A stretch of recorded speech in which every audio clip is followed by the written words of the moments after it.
Сябры, вырашыла крыху пачысціць клубніцы 6 лютага, але баюся сапрэя прападуць.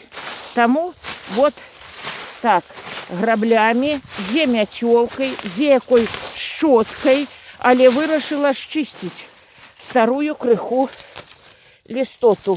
І вось тут вот так вот абабраць. У нас на сонечным мястэчку гэтыя бугры.